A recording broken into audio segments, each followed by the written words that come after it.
بسم اللہ الرحمن الرحیم تنزیل الکتاب من اللہ العزیز الحکیم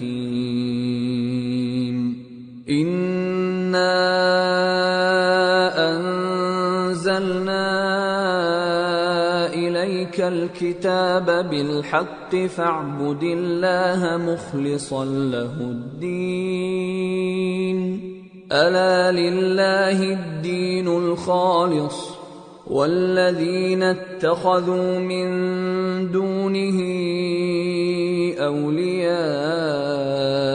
ما نعبدهم إلا ليقربونا إلى الله زلفى إن الله يحكم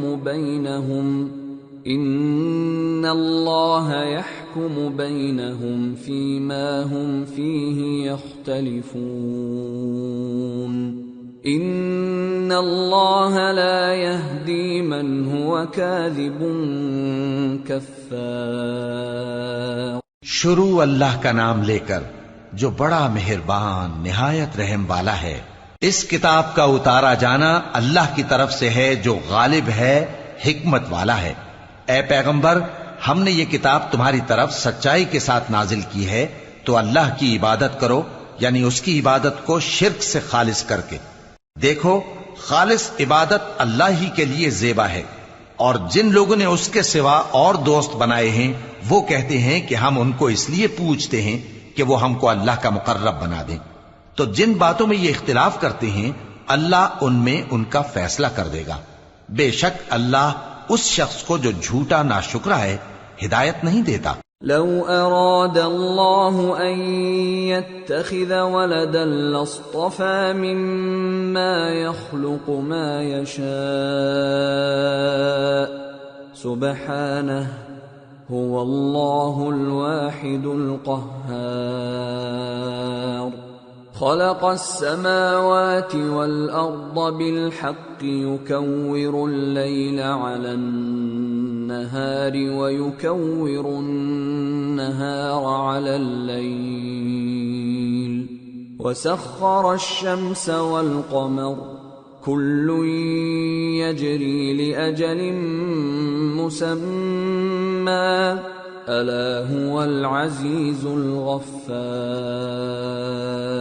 اگر اللہ کسی کو اپنا بیٹا بنانا چاہتا تو اپنی مخلوق میں سے جس کو چاہتا منتخب کر لیتا۔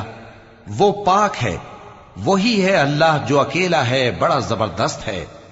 اسی نے آسمانوں اور زمین کو تدبیر کے ساتھ پیدا کیا ہے، اور وہی رات کو دن پر لپیٹتا اور دن کو رات پر لپیٹتا ہے، اور اسی نے سورج اور چاند کو کام میں لگا رکھا ہے، سب ایک وقت مقرر تک چلتے رہیں گے۔ دیکھو، وہی غالب ہے، بخشنے والا ہے۔ خلقکم من نفس واحدة ثم جعل منها زوجها وأنزل لكم من الأنعام 8 أزواج يخلقكم في بطون أمهاتكم خلقا من بعد خلق في ظلمات 3 ذلكم الله ربكم له الملك لا إله إلا هو فأنا تصرفون۔ اسی نے تم کو ایک جان سے پیدا کیا، پھر اس سے اس کا جوڑا بنایا، اور اسی نے تمہارے لیے چوپایوں میں سے 8 جوڑے بنائے۔ وہی تم کو تمہاری ماؤں کے پیٹ میں پہلے ایک طرح، پھر دوسری طرح 3 اندھیروں میں بناتا ہے۔ یہی اللہ تمہارا پروردگار ہے، اسی کی بادشاہی ہے، اس کے سوا کوئی معبود نہیں۔ پھر تم کہاں بہہ کے جاتے ہو؟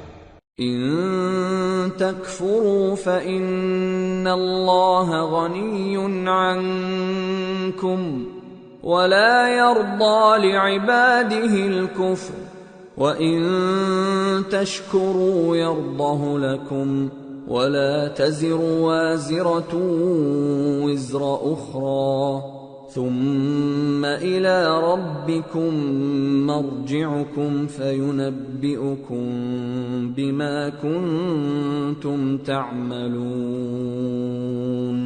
إنه عليم بذات الصدور۔ اگر ناشکری کرو گے تو اللہ تم سے بے نیاز ہے اور وہ اپنے بندوں سے ناشکری پسند نہیں کرتا، اور اگر شکر کرو گے تو وہ اس کو تمہارے لیے پسند کرتا ہے، اور کوئی بوجھ اٹھانے والا دوسرے کا بوجھ نہیں اٹھائے گا۔ پھر تم کو اپنے پروردگار کی طرف لوٹنا ہے، پھر جو کچھ تم کرتے رہے وہ تم کو بتا دے گا، وہ تو دلوں کی پوشیدہ باتوں تک سے آگاہ ہے۔